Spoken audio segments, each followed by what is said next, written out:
Bonjour Patrick, comment tu vas? Très bien, ravi d'être avec toi. Également. Tu as pris tes nouvelles fonctions maintenant, nouveau challenge, nouveau scope. Est-ce que tu peux nous en dire un peu plus depuis ta prise de fonction? Ravi de ces nouvelles fonctions qui sont maintenant, nous sommes réellement en place depuis janvier 2023. Et qu'est-ce que je peux dire? Alors pour préciser, pour rappeler pour tout le monde, nous avons aujourd'hui une organisation Accor qui est organisée avec deux divisions. Une division Luxury Lifestyle qui représente à peu près 450-500 hôtels, et une division que nous appelons PMI, Premium, Mid-Scale et Economy, et qui regroupe environ 5000 hôtels. Et sur cette division de 5000 hôtels, il y en a 3000 en Europe, North Africa, donc une région que nous appelons ENA, Europe North Africa, et qui regroupe donc les 46 pays de l'Europe et de l'Afrique du Nord, avec toutes les marques Premium, Mid-Scale, Eco, qui sont environ une quinzaine de marques globalement que nous opérons et nous franchisons sur la région Europe North Africa. Bon, c'est une bonne zone, il y a de quoi faire à l'intérieur, il y a beaucoup de différences entre des marchés plus ou moins matures, d'autres moins matures. Est-ce que tu as eu le temps de rédiger un peu ta roadmap? C'est quoi ton ambition pour ce périmètre? Ah oui, c'est une grosse zone, c'est 3000 hôtels comme je le disais, donc c'est plus de 50% du résultat et du réseau du groupe Accor au niveau mondial, donc c'est une zone extrêmement importante, donc je suis ravi que ce périmètre m'ait été confié. En même temps, j'ai conscience de la responsabilité que cela donne. Souvent on dit pour grandir, il faut arroser ses racines. Donc c'est vrai que ça fait aussi écho là où le groupe a été historiquement très fort.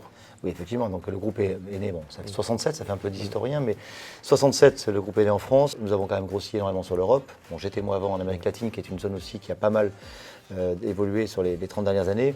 Mais là, c'est un autre périmètre. Donc c'est effectivement une zone importante. Donc, ce que je fais depuis 9 mois, après les premiers mois de casting, structurer l'équipe, trouver les bonnes personnes avec pas mal d'internationaux, parce que finalement j'ai décidé d'avoir un COMEX éclaté.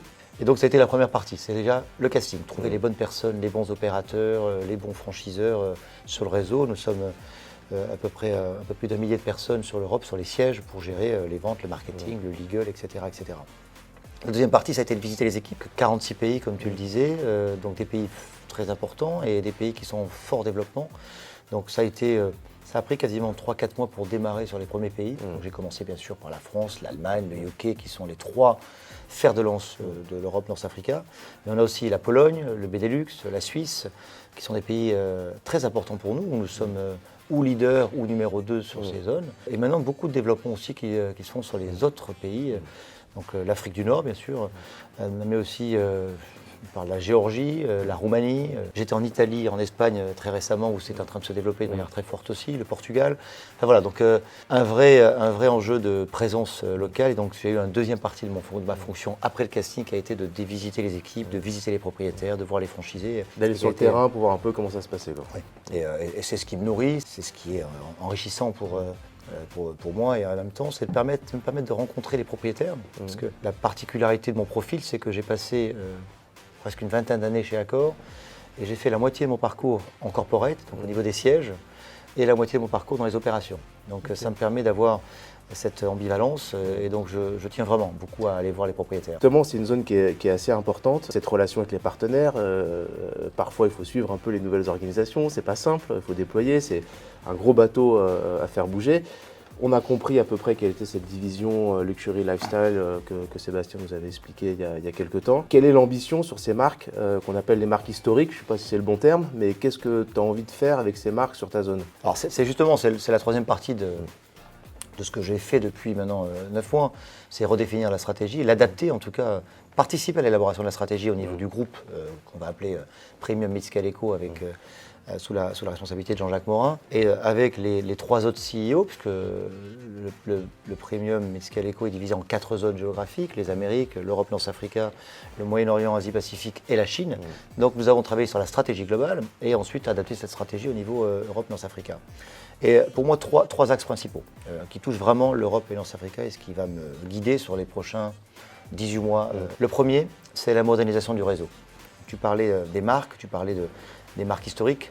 Nous aimons les appeler les marques puissantes, les power brands. Mais bon, la réalité, c'est que ce sont des marques qui ont une richesse incroyable, qui ont une dynamique incroyable, qui ont été moins shiny, moins brillantes dans les dernières années, parce que nous avons moins mis de focus dessus. Donc ça va être ma priorité numéro 1, c'est redonner du brillant à ces marques-là, et faire savoir ce qui est déjà très bien fait, parce qu'aujourd'hui, les derniers Ibis qui ouvrent, les derniers Novotel, les derniers Mercure sont assez incroyables. Ça performe bien d'ailleurs. Ça performe super bien. Les performances commerciales, top line, RevPAR sont exceptionnelles. Les performances de gestion, puisqu'il y a quand même des process opérationnels qui sont extrêmement bien éprouvés et testés depuis des années, ils fonctionnent très bien. Mais en plus, il y a, avec nos propriétaires, avec nos franchisés, avec nos marketeurs, avec nos équipes opérationnelles, une vraie volonté d'insuffler ce côté un peu lifestyle, expérience, tout ce que l'on dit depuis des années.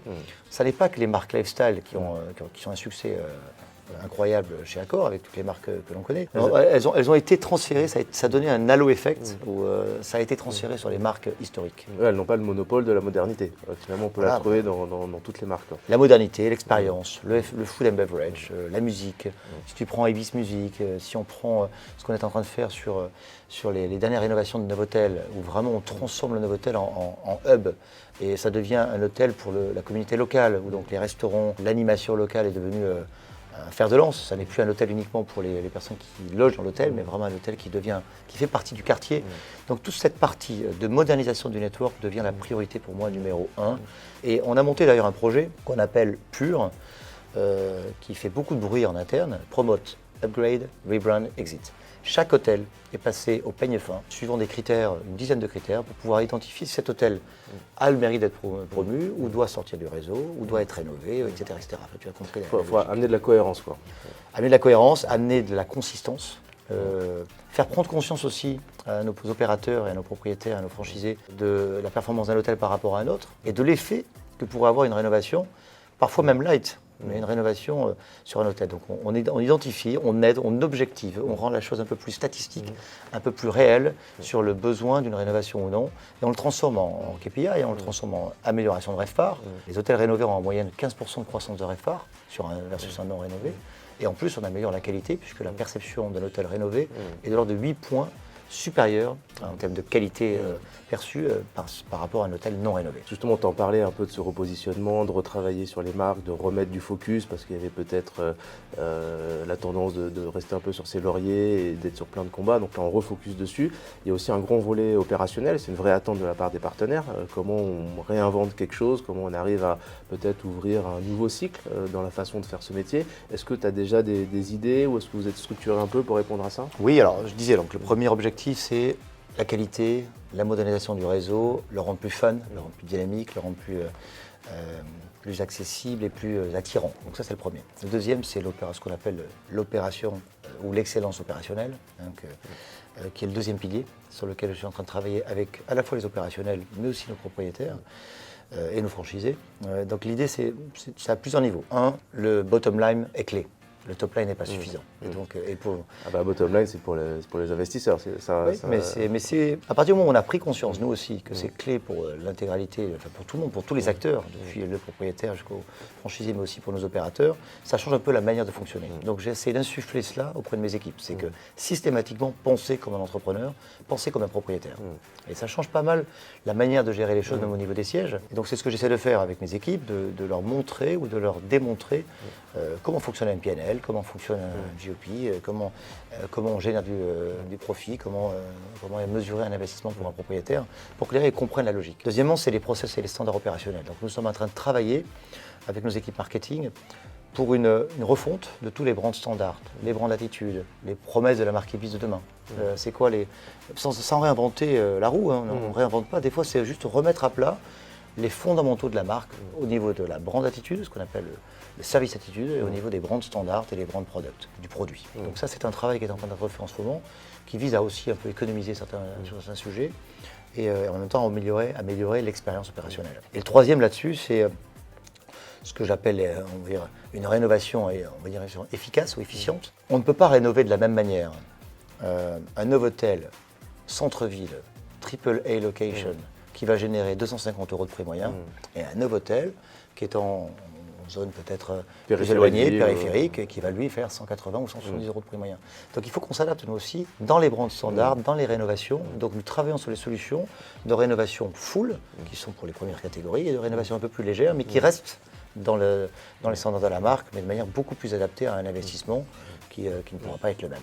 Alors c'est vrai que ça fait longtemps maintenant qu'Accor a pris le virage du asset light en termes de stratégie, donc la relation Et le partenariat avec les investisseurs, les franchiseurs, les propriétaires d'hôtels est extrêmement important. On a vu en Europe un écosystème d'investisseurs et de partenaires français qui maintenant s'ouvre assez rapidement à plein d'autres marchés. Comment tu vois cette relation? Parce qu'au-delà du travail quotidien d'aller délivrer la performance, qui est le rôle de l'opérateur, il y a aussi une vraie logique d'aller créer de la valeur avec eux sur l'ouverture de nouveaux hôtels, sur aligner vos stratégies respectives. Est-ce que ça, c'est quelque chose qui est important pour toi également? Premier axe, la qualité et la modernisation du réseau. Le deuxième axe, c'est l'excellence opérationnelle, donc avec tout ce qu'on évoquait sur les rénovations, sur les KPI, sur l'amélioration de la performance opérationnelle de l'hôtel. Le troisième, c'est le développement. Quand j'ai pris la zone Europe-North Africa, c'est la première question qui m'a été posée. Est-ce que ce n'est pas une zone déjà saturée? Même dans les zones saturées, Accor n'a que 15% de part de marché dans les zones saturées, c'est-à-dire qu'il y a encore une part de marché énorme à prendre sur d'autres marchés, et même sur les marchés existants. Mais surtout, l'hôtellerie indépendante représente encore, dans certains marchés, 80-85% de l'hôtellerie existante. Donc il y a à la fois du développement greenfield, construction, de la conversion d'hôtels existants indépendants, et il y a aussi de la conversion de nouveaux produits qui sont des bureaux, des immeubles qui ne vont plus être utilisés et qui vont être reconvertis en hôtels. On a plusieurs exemples, notamment sur Paris. Pour faire cela, j'ai besoin de partenaires. Et le meilleur moyen d'avancer vite et d'avancer en confiance, c'est de prendre des partenaires existants.